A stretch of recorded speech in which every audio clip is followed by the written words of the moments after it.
pile poil, je dis Kayata. Là, je viens vous donner toujours la suite des informations du PPACI. Nous sommes au cours numéro 9, je fais la vidéo pour vous l'envoyer, je vais la lire. Donc ici, on dit ceci la suite, cours numéro 8 plutôt, cours numéro 8, parce qu'on était d'abord au cours numéro 7. Donc liaison entre les potentiels, les actions et les institutions. Donc là, on va au cours numéro 8, qui est la suite des liaisons entre les potentiels, les actions et les institutions. On dit ceci. Il y a évidemment aussi une liaison entre le système institutionnel et le plan des actions. 2 points. Le type de décision qu'un individu peut prendre est déterminé sans doute par son potentiel effectif de pouvoir, mais aussi par la place qu'il occupe dans le système institutionnel. Et plus exactement par rapport au mécanisme de décision de ce système. À la ligne. Un des problèmes les plus importants concerne la formation du plan des potentiels et sa dynamique propre. Il consiste à se demander, en somme, comment s'opère la concentration du pouvoir en certains points ou positions possibles dans le système du pouvoir. On pourrait distinguer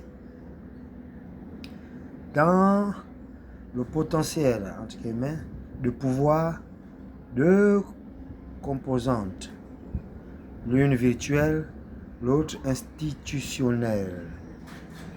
La composante virtuelle constitue la base du pouvoir, la composante institutionnelle, sa légitimation. La base du pouvoir semble pouvoir consister soit dans un consentement, soit dans un avantage stratégique comparatif. Point, on va à la ligne. Le consentement représente le phénomène primaire de la concentration. Il constitue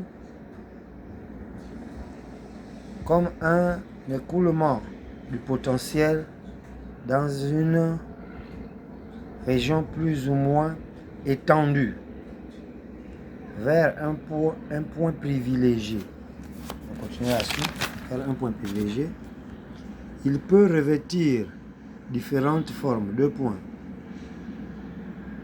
Adhésion à un chef charismatique, accepté en raison de certaines qualités personnelles,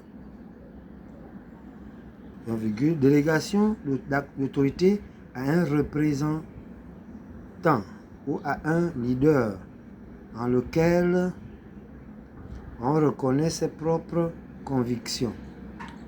Entre parenthèses, conception également, conception et ses propres idéaux, ou bien dont on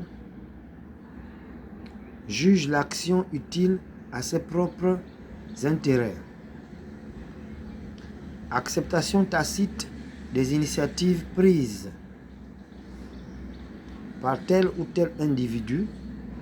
Acceptation d'une contrainte jugée telle qu'elle ne justifie pas ou rend trop risquée la révolte.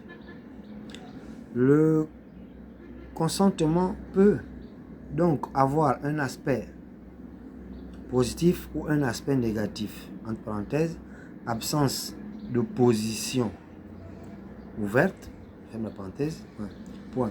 Il faut remarquer qu'un pouvoir doit toujours être en mesure de s'appuyer au moins en partie sur un consentement positif. 2 points. Même quand il utilise la contrainte, il doit bien faire appel au soutien actif d'un groupe d'individus suffisamment nombreux. Point. On s'arrête là pour aujourd'hui. Ça, c'est le cours numéro 8. On continuera la suite des liaisons entre les potentiels, les actions et les institutions au cours numéro 9. Donc, c'est ça pour aujourd'hui. Allez, ciao, bonne chance.